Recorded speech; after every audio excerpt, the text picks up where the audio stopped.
Hi everybody, Miaka here. I am a developer for virtual worlds, more specifically IMVU.com and newveraonline.com. I'm an animator. I make meshes and clothes sometimes.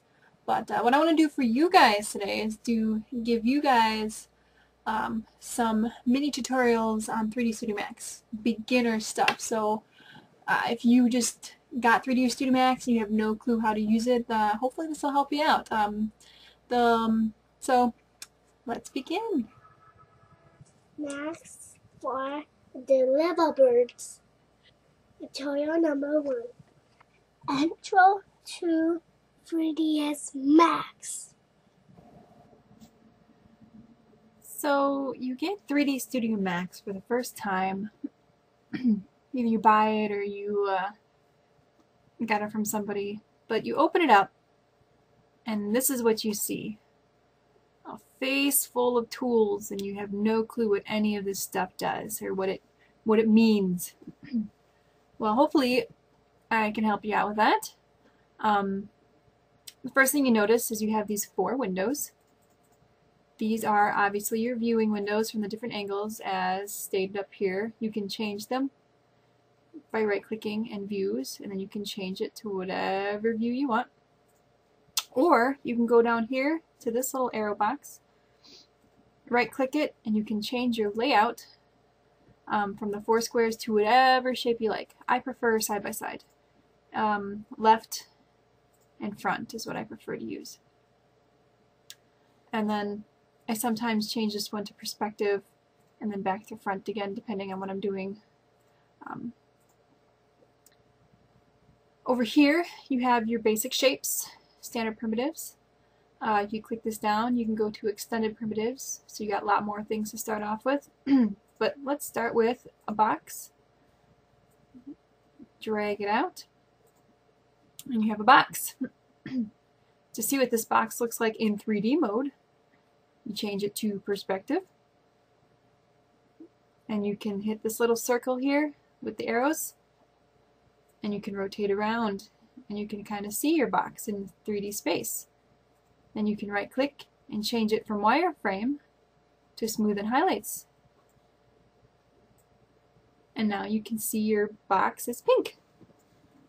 You can rename your box to something, whatever you want. You can change the color right here to whatever you want.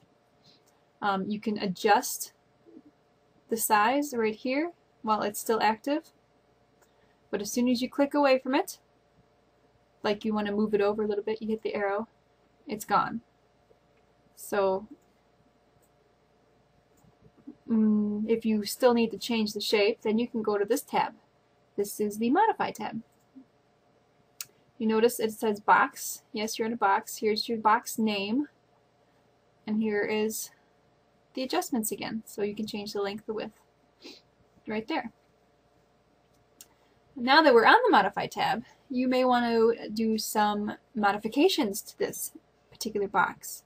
You can click this right here is your modification list and go down, pick something out that you want to do. Just play around with them, pick one, play with it. We can see, we can do a little bend here. The first thing we want to do is add a few segments to this box. Now it's not segments. Okay, let's go back up to bend. We can angle it. Click the gizmo. You can change where the angle part is. Change your direction. All sorts of stuff. Yeah, there's lots of things you can do with your box or whatever you decide to make to adjust it without actually taking away its editability, if you will. If you decide you want to keep these changes permanent, you could always condense everything or collapse everything. So you hit Shift, box, you right click, and it says collapse all. Notice that you can no longer edit this. It is now permanently stuck in this form, and the only editing you can do is via the individual vertexes or faces. Here, let's take a look at these vertexes. These are all the vertexes that are holding your box together. You can pull them out, and you can reshape your box to whatever you want. Now, ideally, if you're making this for a 3D chat program, you do not want to have this many vertexes. Half of these things will not even be visible or useful in a 3D chat program. So, before you get to this point, make sure you have it as low and as small as possible, as few of these as possible. So I added all these extra sides. I would only have, like, if I would have an angle that it's in right now, I would have maybe one right there. Not only that, I prefer to make it an editable poly as opposed to an editable mesh. You can right click it and you can convert it to whatever you want. So now that I have a shape, I can move it around. Oops. See, this is for moving, this is for rotating, and this is for scaling, so I can make it bigger or smaller. This little teapot over here, I can take a quick snapshot of the object that I'm working on. And if I have multiple objects, here, let's use this. This is mirror. I can make it mirrored if it's, you know, it's the shape that I want, but it's not the right orientation. Like, I do a quick mirror of it, or I can make a clone of it and make two of them. I'm going to offset a little bit. And now I have two. They look exactly the same. If I want to select them both at the same time and rotate them at the same time at the same angle, I have to make sure this just determines which point you're going to be moving these objects at. If you have this one is center of all objects, this one is each object independently, and this one is the pivot point is on one of the objects. So you watch this one, see they both move the same.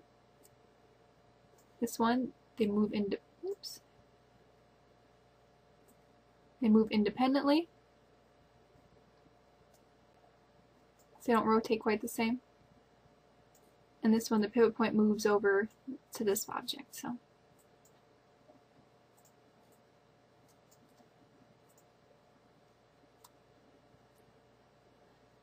Well, this is just a quick introduction to 3D Studio Max. I hope it helped you understand some of the tools you'll be using. All you gotta do now is just dive in and play around, and you'll figure out quite a bit on your own, I'm sure. Until next time, this is Miaka.